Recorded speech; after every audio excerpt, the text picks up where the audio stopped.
Normally it's a teamwork and it takes a very long time. Of course you don't have hours to stay here, so we are showing you just something quick.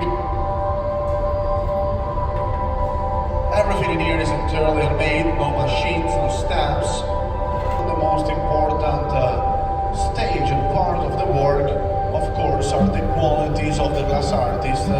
Years and years of experience, no school to learn, just the family, father, big brother, grandfather sometimes. They start very young, and with the years, with a lot of training and time experience, if they are talented, they could become glass master, which is the top level for what concerning glass making.